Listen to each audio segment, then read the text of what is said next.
manger des légumes des saisons et puis qui correspondent aussi à des pics de production. Là, on est en plein dans les melons justement.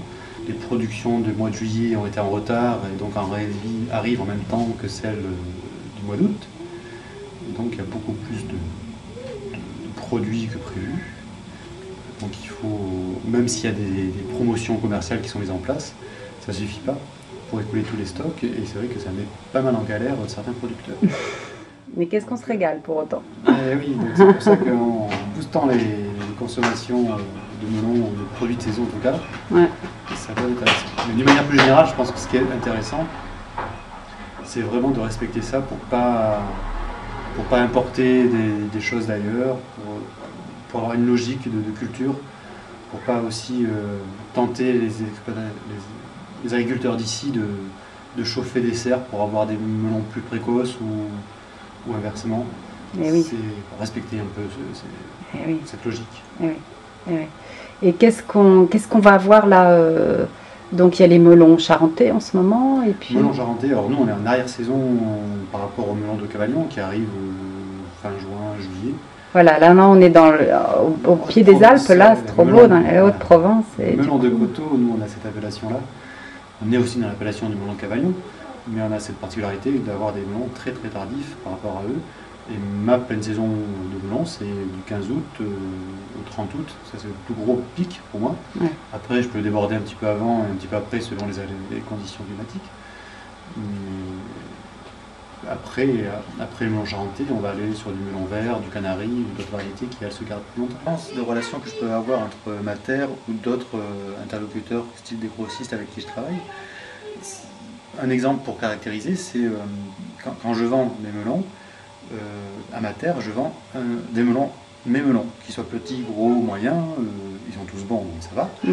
Mais par exemple, quand j'ai une commande d'un grossiste, en général, il privilégie un calibre qui est le calibre standard, ce qu'on appelle le calibre 12, c'est-à-dire qu'on met 12 melons dans une caisse, c'est-à-dire des melons qui carrent grosso modo autour d'1 kilo. Et donc, voilà, qu'est-ce que je fais avec mes petits melons, avec mes gros melons c'est plus problématique. Voilà. Ça privilégie un système plutôt qu'un produit ou...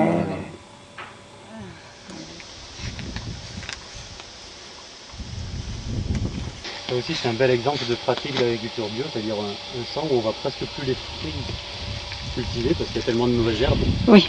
Ça prouve qu'on ne met pas de désherbant. Oui. Si on s'approche, on voit quand même des melons à l'intérieur.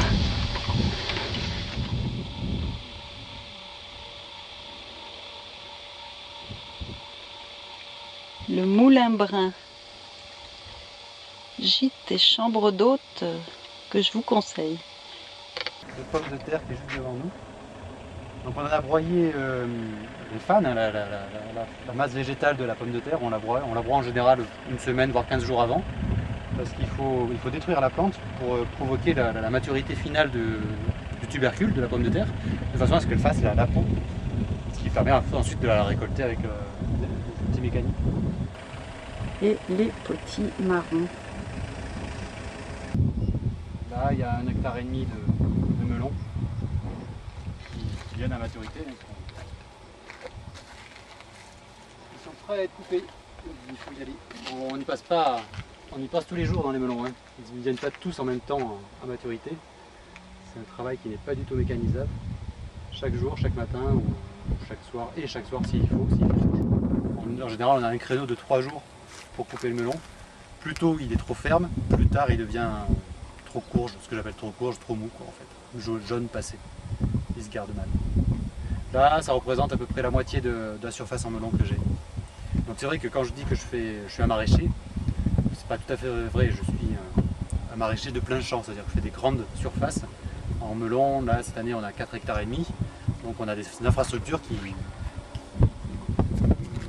correspondent à ce type de culture. On a un gros tracteur, un gros plateforme, on travaille avec 6 ou 7, même plus 7 ou 8 personnes pour ramasser. Et puis on a investi juste derrière moi dans le nouvel hangar qui nous permet donc de stocker nos productions maintenant. On est vraiment en pleine nature, hein, paysage. Vraiment protégé. Il y a ma mère qui revient de livraison avec son fourgon. Ah oui. La deuxième livraison de la journée. Ah, La première ce matin à 7h30, c'était ma sœur qui a porté quelques melons, des patates, quelques courgettes aussi à Aix. Et là on retournait sur Cavalier. oui. La cueillette du melon, Oui. ça y est, ça enregistre. Ouais, ouais. Je vais vous montrer le bon melon à cueillir dans le champ. Alors c'est vrai que pour vous il paraît peut-être un peu vert, mais pour moi il y a la coloration parfaite. Voilà, de ce côté-là, ça veut dire qu'il commence à devenir mature, très bon. Celui-là par exemple il est trop vert, il faut attendre. Et je vous montre un autre melon par exemple qui a dû être cueilli hier. Hop, il a dû être coupé hier, il est déjà presque trop jaune pour nous. Et ouais, La couleur est fait important, puis un petit détail aussi, c'est le pécou, là, la petite queue ouais. qui se craquelle. Ça c'est un bon signe de maturité aussi. Ouais. Alors, c'est bon, il est encore bon, hein. Faut pas le louper ce soir, sinon on passe ce soir. Qu'est-ce qu'on peut leur dire à cette époque de l'année? Qu'est-ce qui est intéressant comme info pour des gens qui vivent en ville et qui ne se rendent pas compte de ce qui se passe? Et bien manger des légumes de saison.